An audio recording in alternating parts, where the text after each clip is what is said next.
Yun. So, magandang umaga po mga kapatid. Ano man po sinabi ng ating Pangulo, hindi naman po talaga namimili tayo sa ating pag-aaral. Pero kung pinakinggan po natin yung abot sabi kanina, ay hinihikayat nga po tayo na patuloy na mag-aaral. Pero bago po yon, nais ko lang pong ibigay ang isang katotohanan.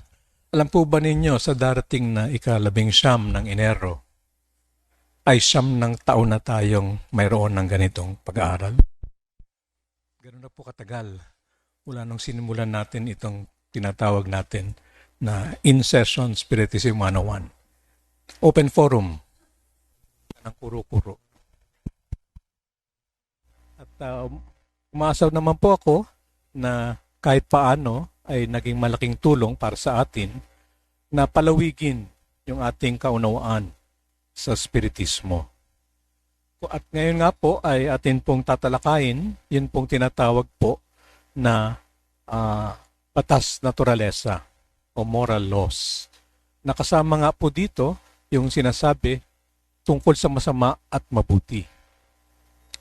Ano po ba yung tinatawag na batas naturalesa o batas ng pagpapakabuti? Ito nga po yung sinasabi na kalooban ng Diyos.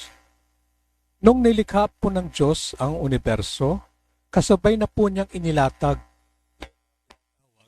na batas naturalesa. Ito po ay mga batas na gumugobyerno sa buong sansinukob. Meron po tayong nababasa sa Biblia.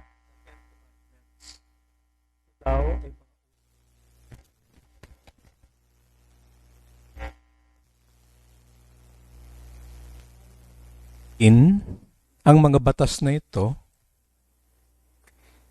yung 10 Commandments, pwede po natin labagin, di po ba? Sinasabi, huwag kayong magnanakaw. Pero, kung gusto natin, maaari tayong magnakaw. Huwag daw pong papatay. Pero nakikita natin, puro patayan. Malawakan pa nga dahil sa digmaan na nangyayari. Sa makatuwid, hindi po talaga ito utos ng Diyos. Dahil kapag utos siya ng Diyos, ibig sabihin, hindi malalabag. Dahil ang Diyos makapangyarihan sa lahat.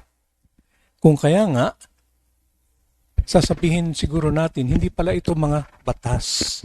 Ito ay mga alituntunin na ibinigay ni Moses noon sa pamamagitan ni Moses. Ang tunay po ng mga batas ng Diyos ay yun pong hindi maaring labagin. Na ito po ay magaganap at magaganap, hindi matatakasan ng tao. Yun po yung mga totoong tawagin natin na batas ng Diyos. At ito nga po ay inilatag sa aklat na Spirit's Book. Ito po ang ibinaba ng mga banal na espiritu sa pamamagitan ng mga kasangkapan na kausap po ni Ginoong Allan Kardec. At sinasabi po, kapag tayo ay tumatalima sa mga batas naturalesa, ito po ang magbibigay sa atin ng kaligayahan. So, unang-una, ano po bang sasabing karakteristik? Karakteristik ng mga tinatawag na batas naturalesa. Unang-una, ito daw po ay eternal. Dahil po ang Diyos, eternal, walang simula, walang katapusan, ibig sabihin po, ang mga batas na ito ay umiiral na. Noon pa man. At ano pa po ang isang katangian nito? Ang batas pong ito, ang mga batas ng Diyos, ay hindi nagbabago. Dahil ang Diyos sa kanyang sarili, perfecto na eh. Kung kaya nga, hindi kailangan magbago. Pero, sasabihin natin, ang batas ng tao ang nagbabago. Banggit nga po kanina ng ating pangalawang Pangulo. Nung panahon ni Moses, kung pinatay ang kapatid mo, maaari mong patayin yung salarin. Subalit, nagbago ang batas ng tao. Dahil dumating si Jesus, sabi niya, hindi pwedeng ganyan. Walang gantihan.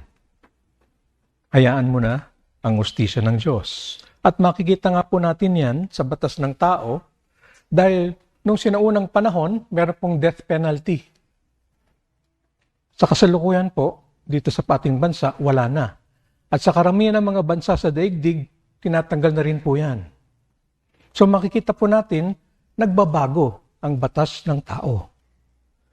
Depende na nga po sa kaunawaan natin. Kaya po nagbabago yan. Kaya nga po, sabi kanina, sa abot-sabi, patuloy tayong mag-aral para patuloy din lumawak yung ating pangunawa kung ano ba yung kalooban ng Diyos. Kung paano ba patuloy tayong magpakabuti. Atin pong unawain, tayo po ay hindi pa perfecto. Pinatungkulan din po yan kanina. Akala daw natin tayo ay mabait na. Dahil kung ano-ano na po yung ginagawa nating kabutihan. Pero ang katotohanan po, wala pa po sa ating perfecto. Kung kaya nga po, anong ibig sabihin nun? Magpakababang loob tayo. At patuloy nga na mag-aral para hanapin pa ano pa yung ating mga kahinaan. Ano pa yung ating mga kasiraan. Ano pa yung ating dapat baguhin. Kung kaya nga po, laging sinasabi sa atin, patuloy lang tayo na mag-aral. So ano po pong katangian nung batas ng Diyos? Ito po ay absoluto. Ano po ibig sabihin nun? Sakop ang buong sansinukob. Pantay-pantay po yan na umiiral.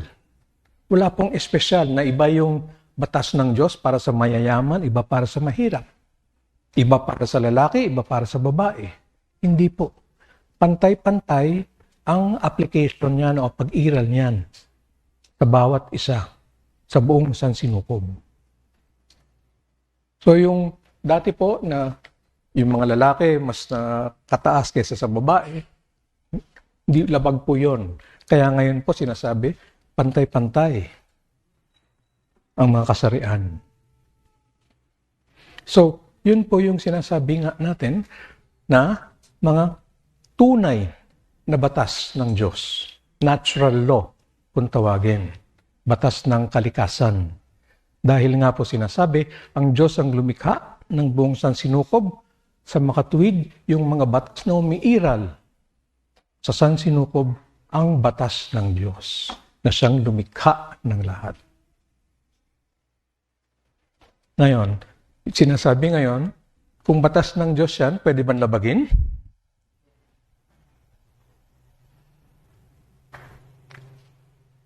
Hindi po, di ba? Dahil nga sinasabi natin, makapangyarihan sa lahat ang Diyos. At dahil Diyos siya, hindi pwedeng baliin yung kanyang kalooban. So paano ngayon tayo magiging masaya? Kung tayo nga po ay tatalima. Ano pong ibig ko sabihin? Tayo ay nanakit, tayo ay nagnakaw.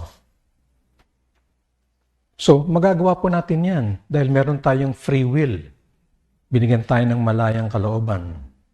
Subalit dahil sa batas ng Diyos, mayroong batas ng galaw at ganting galaw, aanihin natin kung ano man ang ating itinanim. So may balik na makatuwid, sakop pa rin tayo ng batas ng Diyos. Kung tumatalima daw sa batas ng Diyos, magiging maligaya tayo. Anong ibig sabihin noon? Yun nga po batas din ng Diyos, yung pag-ibig, hustisya, at kawanggawa.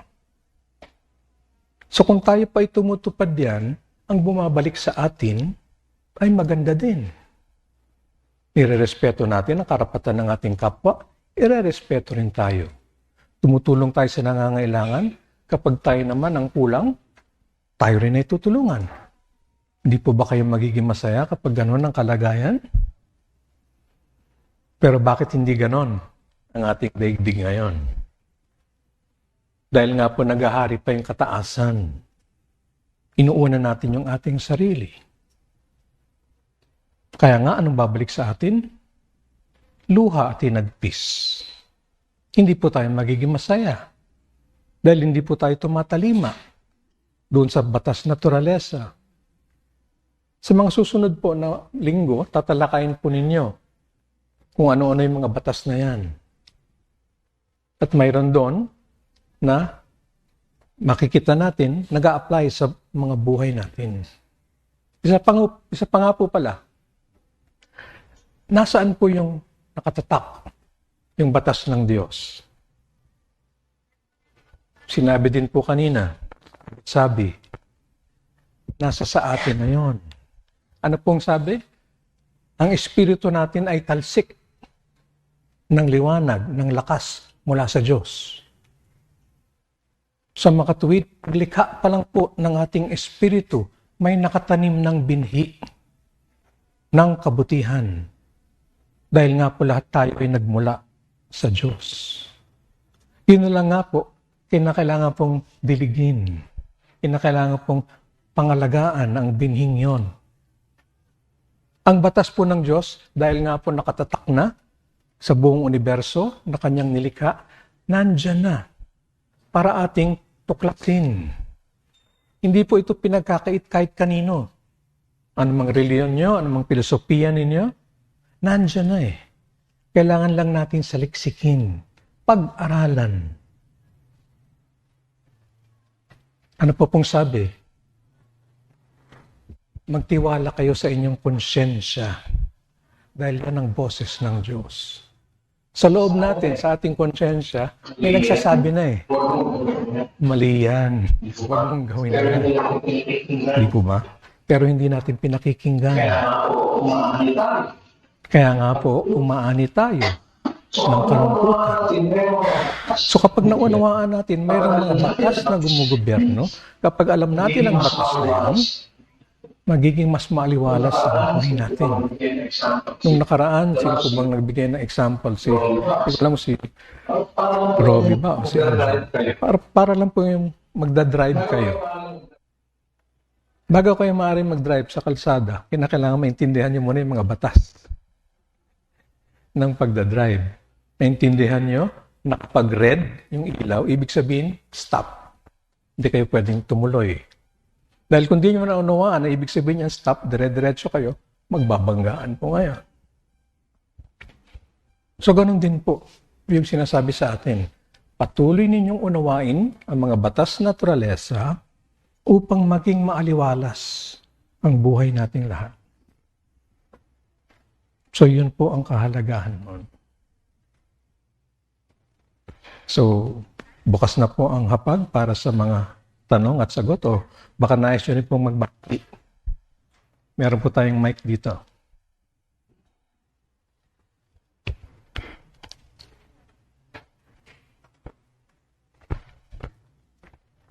Sige na po. Wag na po mic.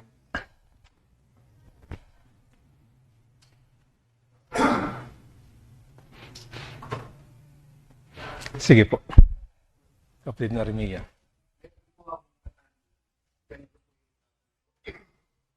Yung po ba ang terorista? Alam po kanila nung sa mga patay, nagkakatawa.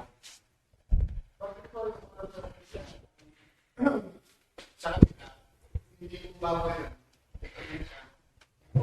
Ito ay talagang na-asin sa kanilang balas. Hindi po ba mga tao po nila, pwede po pagkalitas? Hindi po ba sabi ng Diyos, bawal ang pumatay? Kahit sino, walang karapatan, kahit sa inyong buwan, pagka pinusman mo, parang kalitas. Hindi po ba yung nakakatawa? Sige po. Paano daw, sabi po ng kapatid na Remio, paano daw po yung mga terorista na pumapatay? Dahil marami pa pong ganyan, di ba? Sa iba't ibang bahagi ng mundo. So, ano daw po ang pananagutan ng mga yan? Yan po ba'y lumalabag doon sa tinatawag nga pong batas naturalesa? Tulad nga po ng banggit ko kanina, ang batas naturalesa po, batas ng Diyos, ay absoluto. Sakop po ang lahat. Kahit na sabihin nyo, hindi kaya po naging terorista dahil walang hustisya sa aming bansa, inaapi kami ng gobyerno. Kung kaya nga wala kaming ibang magawa, kundi maging terorista, pumatay, para tumawag ng pansin sa mga nangyayari sa bansa namin. Pero, kung kayo'y pumatay, kumitil pa rin po kayo ng buhay. Labag din po iyon doon sa tinatawag na nating batas naturalesa. Na ibig sabihin po ng paglabag, may balik. Di po ba? So may pananagutan. Bawat tao na kumikitil ng buhay, may pananagutan. Kung buhay ang inutang, buhay din ang kabayaran. Pero yun nga po, kailangan din po nating maunawaan, mayroon din pong iba't ibang kalagayan dyan. Na tayo po mga espiritista, mas malaki ang pananagutan dahil kahit paano nakakaunawa na tayo. Kasi kahit po sa batas ng tao, iba-iba yung bigat ng parusa kung ikaw ay nakakitil ng buhay. Iba yung parusa kung hindi mo naman sinasadya, talagang nasa kasaan mo. Biglang tumawid. Iba ang parusa kayo. Kahit na doon sa murder na tinatawag, na talagang plinano mo, napatayin yung kagalit mo. So, ganun din po, dahil nga po ang Diyos ay wagas na hustisya, wagas na karunungan, may iba-iba rin pong bigat. Tinitignan po yung intensyon mo. Ano ba yung intensyon mo? O ano yung level ng iyong kaunawaan? Dahil kapag ikaw ay mangmang pa, na hindi ka pa nakakaunawa kung gaano kabigat yung kasalanan ng pagpatay, hindi ganun magiging kabigat yung pananagutan mo. May utang ka pa rin na buhay. Dahil absoluto nga yun buhay sa buhay. Yung sinasabi, buhay sa buhay, ngipin sa ngipin, yun lang po ibig sabihin nun. Batas ng galaw at ganting galaw, kung anong itinanim, aanihin. Ang tinuro lang ni Jesus, huwag ikaw ang gumanti dahil ikaw naman ang mangungutang. Ipaubaya mo na sa batas naturalesa. Dahil walang makakawala, babalik at babalik. Ngayon, pinahintulutan ba ng Diyos na makapatay ang mga terorista? Labag ba sa kalooban ng Diyos na mayroon pumatay? Makikita po natin kung nangyayari, ibig sabihin may kapahintulutan. Free will. Sasabihin nyo ngayon, bakit pinahintulutan? Palagay po ba ninyo ang Diyos na wagas ng kapangyarihan, na walang nakupubli sa Kanya, hahayaan niyang mapatay ang isang inosente? Mayroon po bang napapatay na inosente?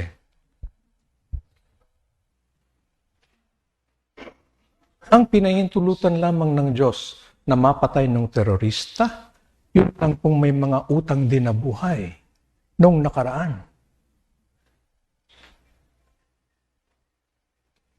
Pangawakan po niyo yun?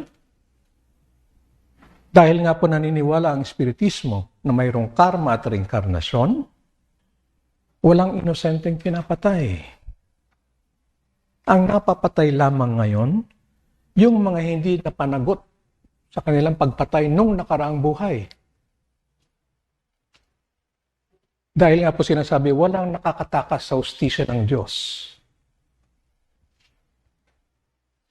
So, pinahintulutan ng Diyos na mayroon ng mga mapatayang terorista. Dahil nangyayari po So, hindi natin pwedeng sabihin, hindi kalooban ng Diyos yan. Dahil nangyari. Walang tao na may kapangyarihang suwayin ang kalooban ng Diyos. May free will po tayo. Pero, may balik.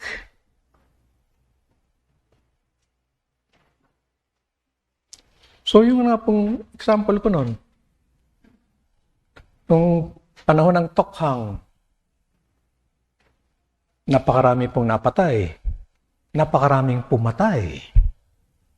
Lahat po ba yun mapananagot sa buhay ngayon? nakikita naman po natin, wala naman pong hinahabla. Iilan lang. So, nasa na po yung pananagutan ng mga pumapatay noon? Nasa na ang hustisya ng Diyos? Tatanungin ninyo. Sa susunod na buhay, sila naman yung matotokhang. Baka iba na yung tawag doon. Dahil nung panahon ng martial law, nung panahon namin kabataan namin, pag-salvage, naging tokhang. So siguro, sa ibang panahon, iba na yung tawag nila. Pero yung mga pumatay ngayon na hindi mapapanagot, sila naman ang papatayin sa susunod na buhay.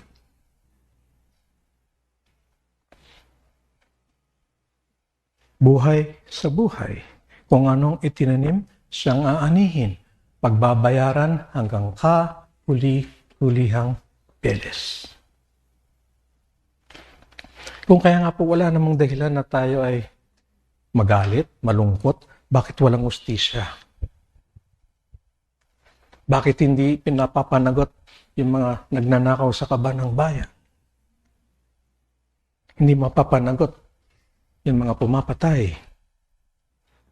Yan pong mga ganyang pag-iisip ang nagbubunsot sa tao na magrebelde, na maging terorista. Hindi nila naunawaan, umiira lamang yung hustisya ng Diyos. Kaya tayo naririto sa mundo ng luwa at tinagpis dahil tayo ay marami pang pagkukulang. Marami pa tayong ginagawang kamalian. Masama, in quotation marks, pa tayo. Kaya tayo naririto.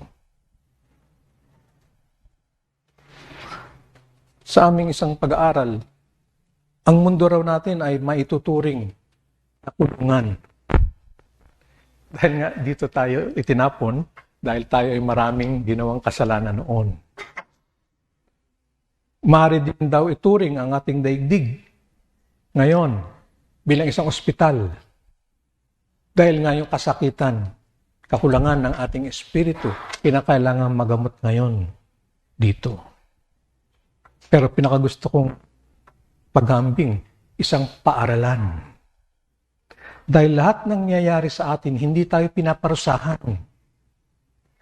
Kaaralan ito Pag-aaral, lahat ng pinagdaraanan natin para tayo ay matuto na wag na nating ulitin. Kanina tinatanong, paano ba malalaman ano yung masama at mabuti? Palagay niyo po. Galing na rin mismo kay Jesus. Ay hindi lang kay Jesus, pati naman sa ibang mga relihiyon, ibang filosofiya. Gawin mo sa iyong kapwa ang nais mong gawin nila sa iyo. Kapag tinulungan ka ba ng iyong kapwa, magiging masaya ka ba? Siyempre. Sa makatuwid, gawin mo sa iyong kapwa rin na ikaw ay tumulong sa mga nangangailangan. Dahil mabuti yan. Di ba sabi natin kanina, ano ba itong mga batas naturalesa na ito?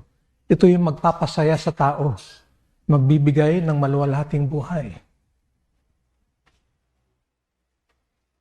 So kung ikaw ay nakawan, matutuwa ka ba? Na yung pinaghirapan mo ninakaw? Hindi ba? So, huwag ka na magnakaw. Hindi naman ako nagnanakaw pero nagmamarites ako. Chinichismis ko yung aking kapitbahay.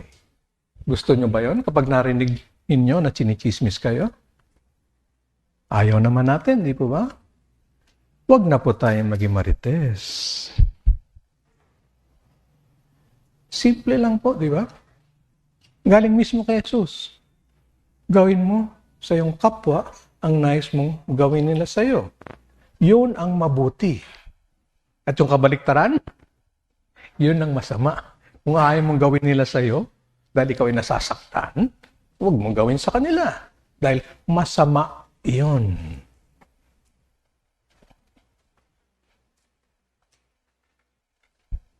So yung batas naturales din po, yan po ay hindi humahatol na masama yan, mabuti yan.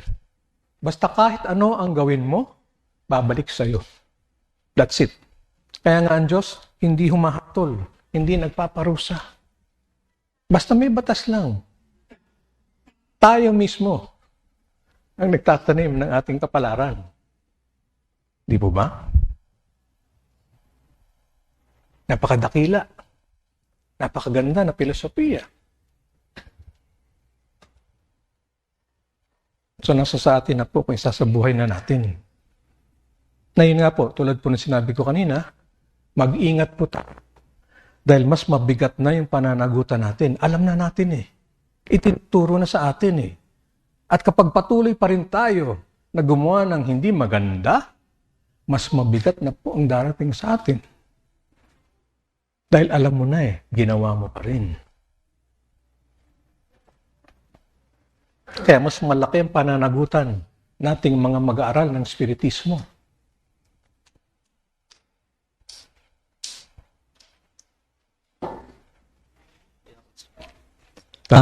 Question po mula po kay Hermano Venancio Requizo, nanonood po via Facebook Live. Ang question niya po is, kapag ba ang taong nakapatay at nakulong ng ilang taon ayon sa batas ng isang bansa at natapos ang sentensya, may pananagutan pa ba sa batas ng Diyos? Yun po yung tanong niya, kuya. Ila ko yung si kapatid na Venancio. Ilocano po yan. At ako po Tagalog. Kaya po, hiling namin, kapag may Facebook Live, sana mga po nagtatagalog din.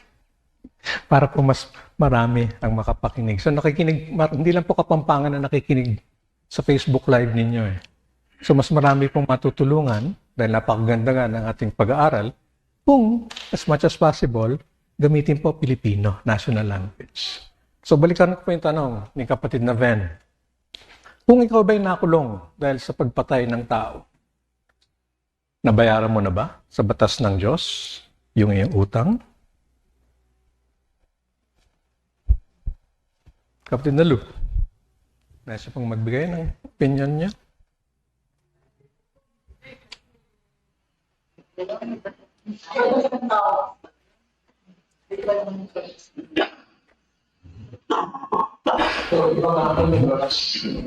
So, iba nga po yung batas ng tao sa batas ng Diyos. Unti-unti, umaayon sa batas ng Diyos. Pero, again, yun nga po sinasabi natin, ang batas ng Diyos, absolute. Kung anong inutang, siyang dapat bayaran. Buhay sa buhay. So, mayroon pa rin ng utang na buhay.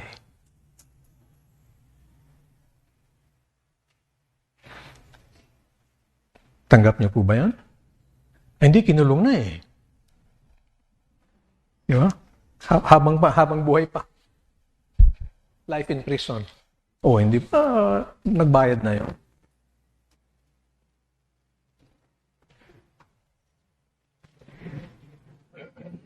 Nakabayad ko po, pero bigyan sa Okay. So, yun nga po sinasabi ko ng kapatid na Lu. Parang sinasabi ng katwiran. Hindi, buhay eh. So, buhay pa din. May mga konsekwensya lang din yung ating mga nagawa. Di po ba? Pero yun nga po, hindi niya may extinguish or hindi niya matatabunan yung inyong ginawang pagkakautang sa buhay. Pero yun nga po, pinag-aaralan din po natin dito, mayroon namang pagbabayad matalino. Hindi naman kailangan kayo ay patayin din.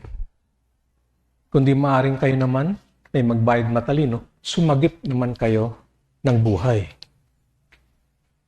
Pero, ganun pa rin po, buhay sa buhay. So, yun po yung opinion ko rin doon. Opinion ko lang po ito, ha?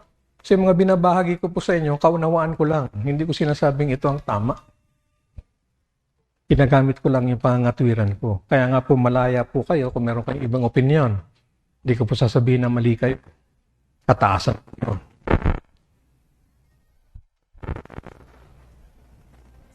Yes. Question po, masama ba ang hindi paggawa ng mabuti? Kasi sabi ng po kanina, kung masama at ginawa mo, kasalanan. So, ganun din po ba, alam mo mabuti, pero hindi mo ginagawa? Parehas lang po ba na kasalanan yun? Okay. Kahit po yung mga kapatid nating Katoliko, meron pong tinatawag na sin of omission. Omission means hindi mo ginagawa. May sin of commission, you commit the sin.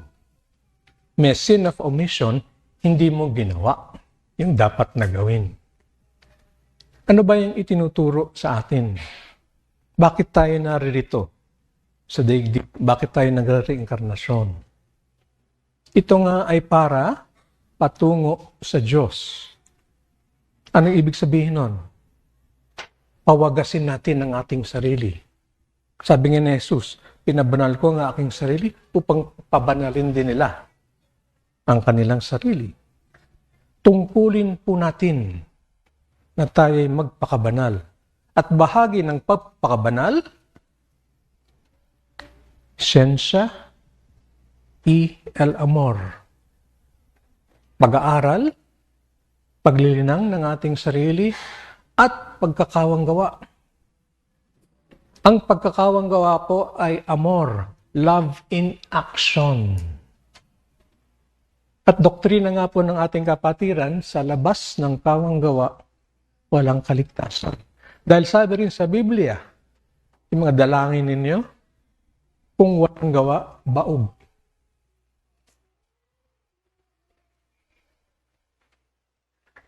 Yes, the Lord. Gumawa ka ng masama. Katapos, gumawa ka ng mabuti.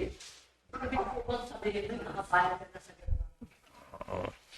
Magandang tanong po. Gumawa ka ng masama. Then gumawa ka ng mabuti.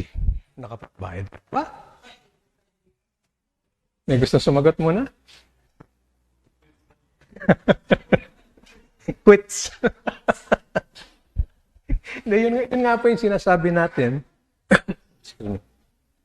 Yan, sasagutin niyo po. Sige po, sagutin niyo. Brother, Sige po. ito po ang aking katanungan dahil hindi ko po gaanong naunaan. Ang sabi po ng iba't ibang sektas positibas, sabi nila, babalik at babalik ang ating Panginoon at bubuhayin ang gumuwang matuwid.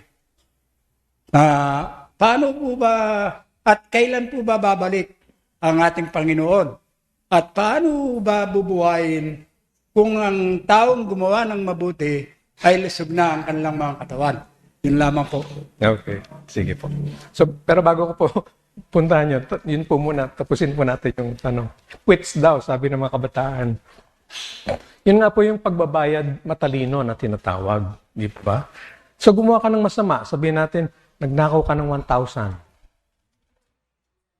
So, may utang ka. Dahil ikaw ay nagnakaw ng hindi sa'yo. So, paano ka ngayon makakapagbayad? Paano iiral ang hustisya ng Diyos? Kung ikaw ay mangmang pa, kung panaunawaan na may batas na ganyan, ikaw ang nanakawan. Hihintayin mo yung pagkakataon na yung sweldo mo naman, 1,000, ang nanakawin. Para mangyari yung batas ng ganting galaw.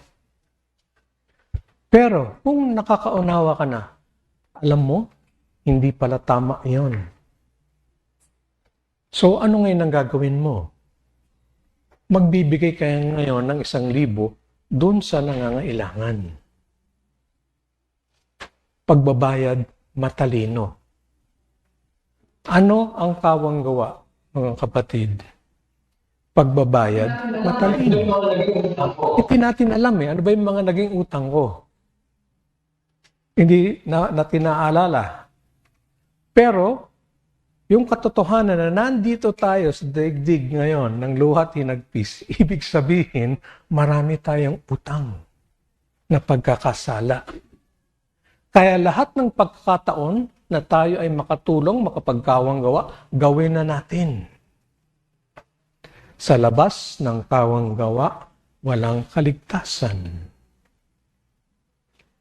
So, ibig sabihin, yung pagkakawang gawa ay isang kaparaanan na magbayad matalino.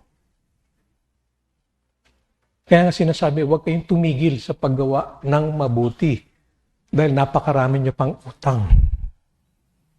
Okay? So, okay na po yan? Punta po tayo sa tanong ng kapatid na Rafael.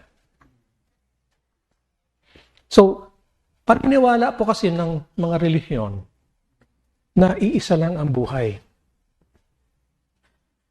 So, kaya nga po, kung ikaw ay naging makasalanan sa buhay na ito, kondenado ka na. Doon ka na sa impyerno. Dahil ang bubuhayin lang daw, muli, ay yung mga mababait.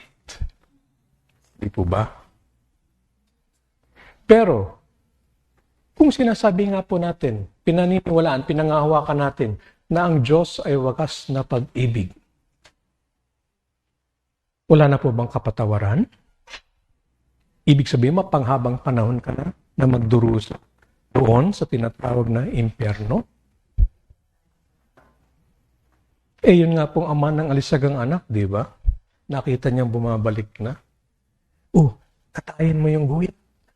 Magpipista tayo dahil yung kapatid mo na nawala, namatay na, ay muling nagbabalik. So, hindi ba tayo bibigyan ng Diyos ng pagkakataon na magsisi at gumawa ng kabayaran? Kaya nga po ang Espiritismo, iba yung pagkaunawa dyan. Dahil nga ang Diyos ay wagas na pag-ibig, mayroon ng reinkarnasyon. Tayo ay kanyang tatanggapin pa rin. Hindi nagtatangi po ang Diyos. Ang wagas na pag-ibig hindi nagtatangi. Kaya makasalanan ka, kaya mabuti kang tao, pantay pa rin ang pagmamahal sa inyo ng Diyos. Pero yun na lang nga, dahil siya ay wagas na hustisya rin, kinakailangan pagbayaran. Panagutan mo yung iyong mga pagkakamali. Mabubuhay uli si Kristo? Namatay ba si Kristo? Alam naman natin patuloy na nabubuhay si Kristo. Nandito nga raw si Kristo, di po ba? Ano sabi niya? Kung saan mayroong 2 o 3 nagsatitipon sa aking pangalan, naroroon ako. Sinungaling ba si Jesus? Hindi ba natin kasama ngayon? So, hindi po namatay si Jesus. Kasama pa rin po natin. At hindi niya tayo isasantabi dahil tayo ay naging makasalanan sa buhay na ito. Kundi, bibigyan nga po tayo ng mulit-muling pagkakataon hanggang mapawagas natin ang ating sarili at makabalik tayo sa Diyos na sinasabi. So, talaga pong malaking pagkakaiba na ano ngayon po ang kahalagahan nito. Hindi po tayo matatakot na mamatay. Kapag iniisip nyo isang buhay lang, na pagkatapos nito ay hahatulan na kayo, sesentensyahan, kailangan naman tayong makasalanan, hindi tayo sigurado, makakalusot ba ako dun sa taas o dun ako sa baba? Matatakot tayo ngayong mamatay. Pero kung alam natin na mayroong pang susunod na buhay, magkakaroon po tayo ngayon ng pag-asa. Pagsisisihan po natin, Diyos ko, pinagsisisihan ko lahat ng aking mga naging pagkukulang sa buhay na ito. Nangangako ako sa susunod na buhay. Magpapakabuti na po ako. So, ang Espiritismo ang nagbibigay ng kapayapaan sa ating sarili. Magsisenior na rin po ako. Nung nag-umpisa po tayo nito 9 years ago, itim pa buhok ko eh. Ngayon puti na. Meron akong mga kaklase, kabatch, nauuna na eh. So, aabot pa ba ako ng 70? Hindi ko po alam. Pero natatakot ba ako sa kamatayan? Hindi. Dahil alam ko may susunod na buhay pa eh. Kaya nga po ako nagmamadali dito sa ating pag-aaral. Di ba? Para kahit paano maraming baon. Pagbalik sa likod ng libingan. Yes. Go ahead. Magandang umaga po, Kuya Good Jesse. morning. Kasalanan po ba na para sa akin lang po, hindi po sila kasama. Yung late po akong magsimba, tapos yung umaalis po ako na hindi pa po tapos yung pagsimba. Kasalanan pa po yun? Kasalanan pa ba po yun, Kuya Jesse?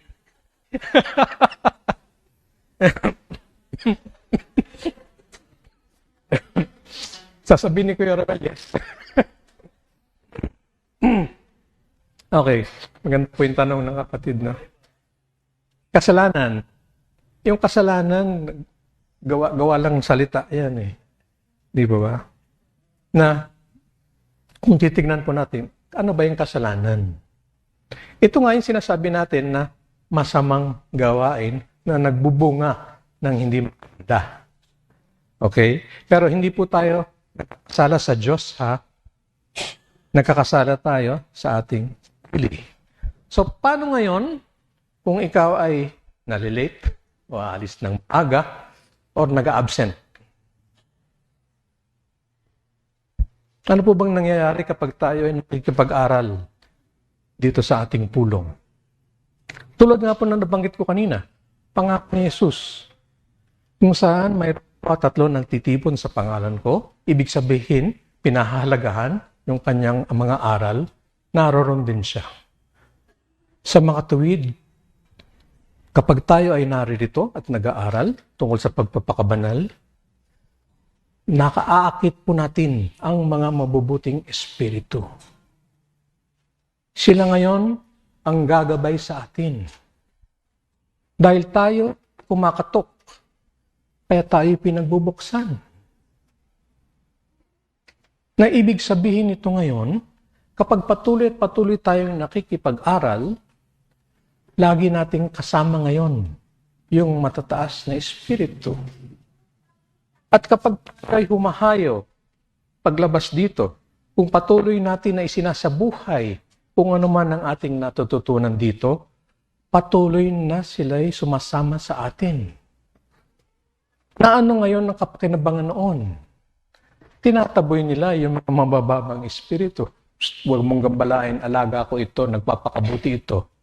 Lumayas ka. Huwag mong tuluhin. So, gagawin po nila na mas patag yung ating dadaanan. Yung mga kabataan, mag-e-exam, magbo-board, puspos na dasal. Hindi ko ba? Sana po masa ako, sana po masa ako. Di ba? Pero ang tanong, sino bang mga espiritu ang kasama ninyo? Kasama ba ninyo mga matataas na espiritu na magbibigay ng maliwanag isip, payapang damdamin sa inyo? O hindi naman kayo nagsesentro, hindi kayo nakikipag-aral? So anong inyong bubunutin? Meron ba kayong itinabi?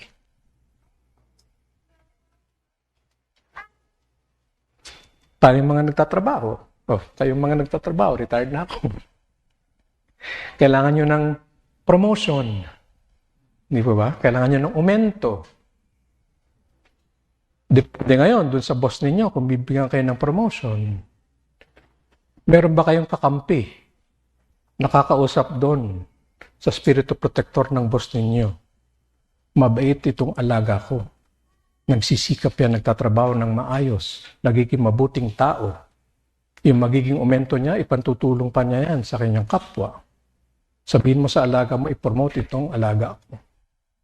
Dahil karapat dapat siya.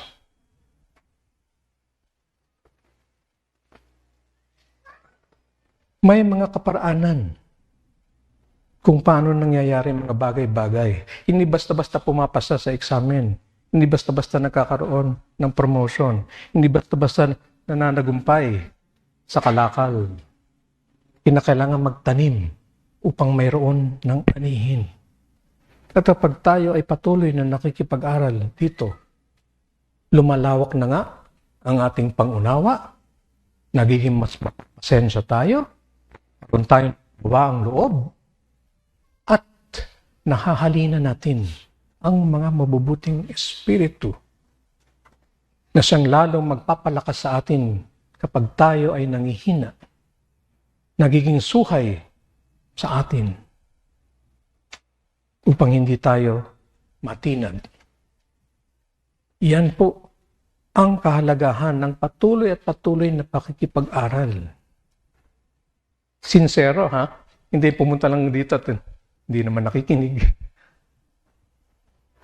Iba po yung pagsimba sa pakikipag-aral. Sa pag-unawa ng mga ibinababa na mensahe.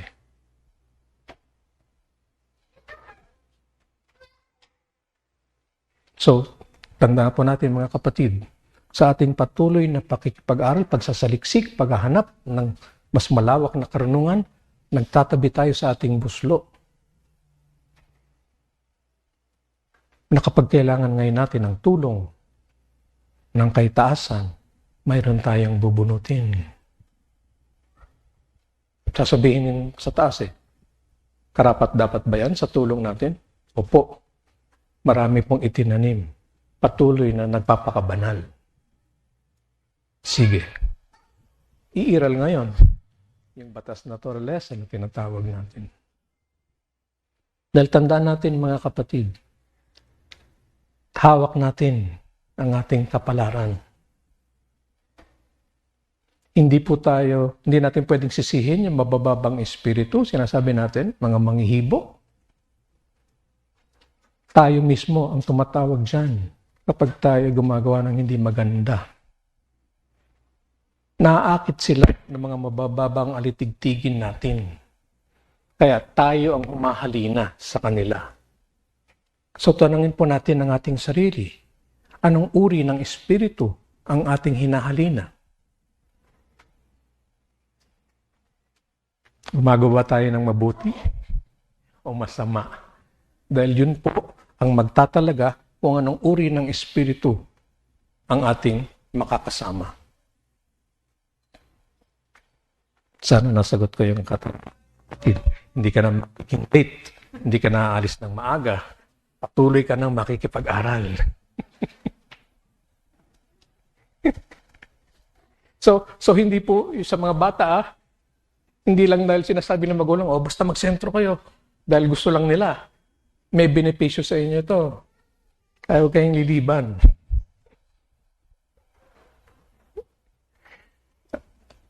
May susunod pong tanong? O kaya sharing ninyo? Karanasan? Pagpapatotoo sa mga nangyayaring ganito?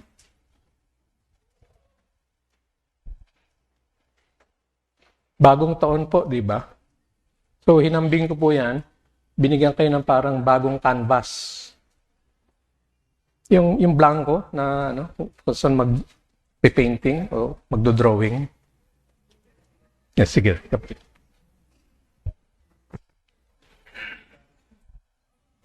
Mag-aaral po tayo. Sige Magandang umaga po. Good morning. Kasi po ako, na-promote po ako sa trabaho. Mm-hmm. Sa Bitay, Combic. Ako po yung taga-taas ng kuryente sa electric.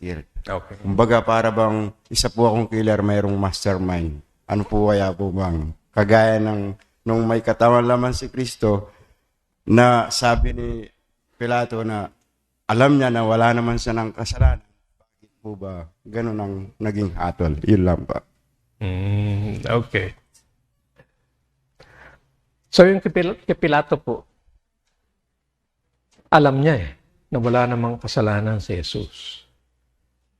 Pero, dahil sa kanyang posisyon, pinangangalagaan niya yung posisyon niya, baka tanggalin siya ni Cesar. Di po ba? So, pinirmahan niya, sige, paako niyo sa krus. May pananagutan? Wala. Kaya nga po naghugas kamay pa, di ba? Hindi ako nagdesisyon dito. Dahil alam na konsensya niya, mayroon siyang pananagutan. Hindi siya nanindigan para sa kung ano ang tama. Paano ngayon kung sinasabi ng trabaho mo na ikaw ay kumitil ng buhay? Anong sinasabi ng konsensya mo? Trabaho lang ito. Pero, ano yung ginawa mo nung itinaas mo? kumitil ka ng buhay. Humahatol ba ang batas ng kalikasan? Basta kung anong gawin mo, siyang babalik sa'yo. Kumitil ka ng buhay, nangutang ka ngayon. Itrabaho ko eh. Wala ka bang ibang mahanap ng trabaho? Na hindi mo kailangan pumatay?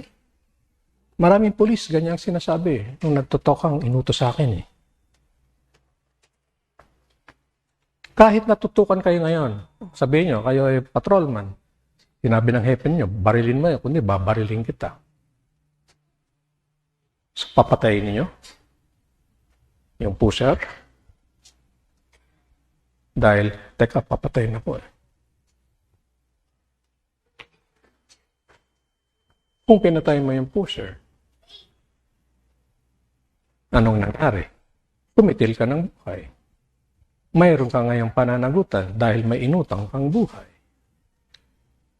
Ano bang sinabi ni Jesus sa ganyang sitwasyon? Wala nang mas dakilang pag-ibig kaysa pagkalubong yung buhay para sa iyong kapwa.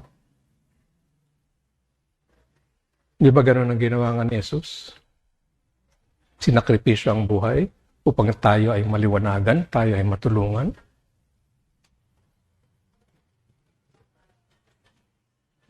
So, hawak po natin ang ating kapalaran. Yun nga po yung sinasabi ko kanina. Bagong taon, bagong buhay, binibigyan tayo ng blank na canvas. Nasa sa atin ngayon kung ano ang ating idodrawing. Kung paano natin itatalaga yung ating hinaharap. Dahil tandaan po natin, yung kasalukuyang buhay natin ngayon, isinulat natin noong nakaraang mga buhay natin. Kung kaya nga ngayon, isinusulat natin kung ano pagiging kapalaran natin sa hinaharap. Nasa atin yung kapangyarihan, mga kapatid. Binigyan tayo ng Diyos ng kapangyarihan upang italaga ang ating kaluwalhatian o ang ating kapakamakan. Dahil nakadepende sa mga ginagawa natin ngayon, ang uri ng magiging buhay natin sa hinaharap. Sasabihin natin kasi, teka, napapakabait naman ako, lagi ako nasa sentro. Nagkakawang gawa ako. Pero bakit ganito pa rin nangyari sa akin? Kasi nga, isinulat na natin nung nakaraang buhay yung mga nangyayari sa buhay natin ngayon. Kaya wag natin gamitin na dahilan, wala namang nangyayari. Patuloy pa rin itong mga suliranin ko eh. Hindi. Dahil aanihin ninyo yung mga kabutihang ginagawa ninyo ngayon sa hinaharap. Hindi pa ngayon. Hindi pa itong panahon para anihin nyo yun. Dahil nagbabayad pa kayo sa mga pagkakamali, pagkukulang nung nakaraan.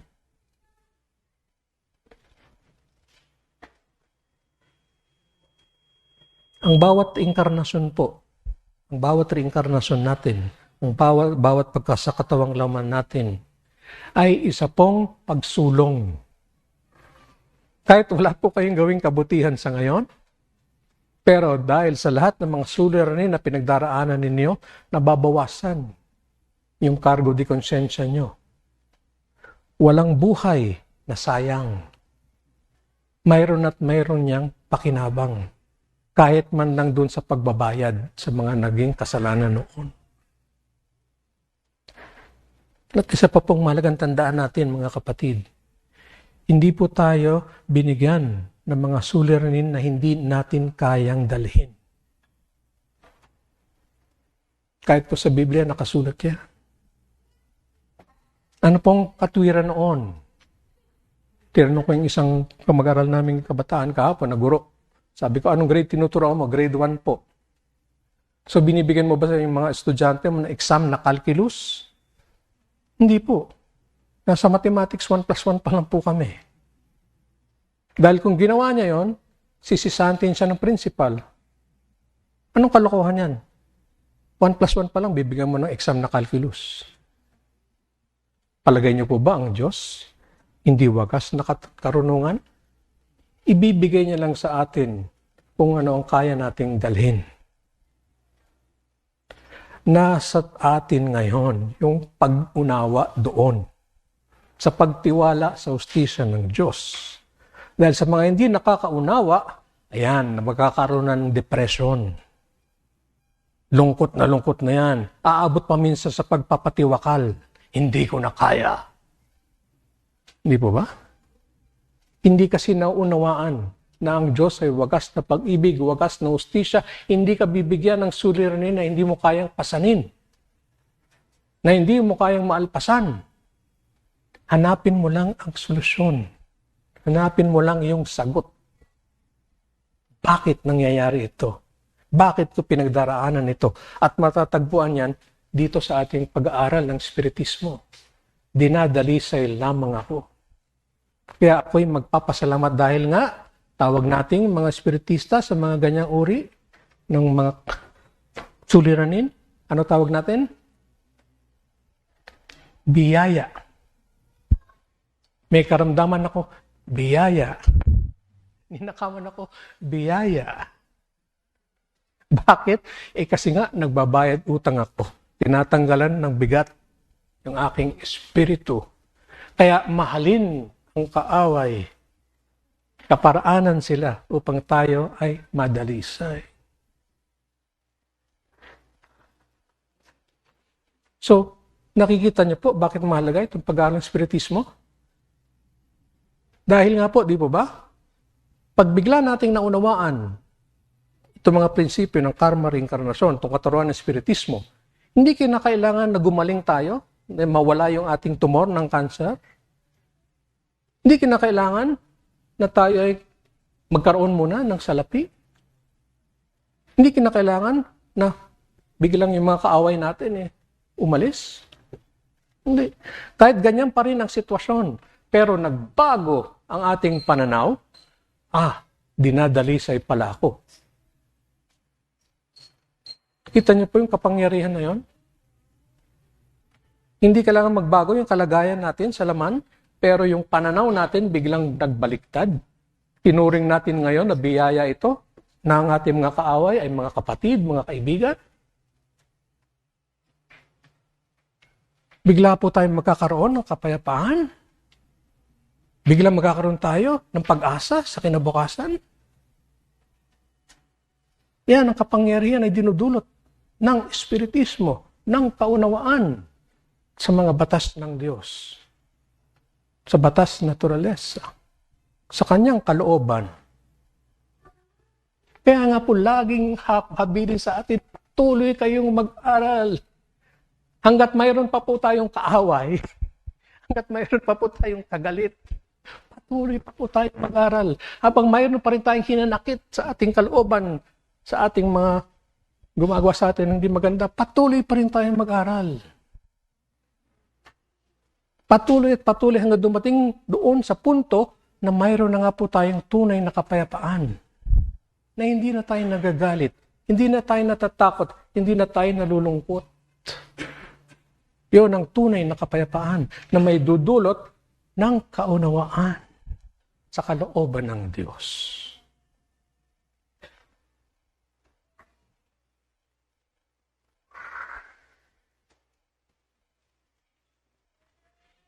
Nasa ating mga kamay ang ating kinabukasan, mga kapatid. Dahil yan ang disenyo ng Diyos sa universo.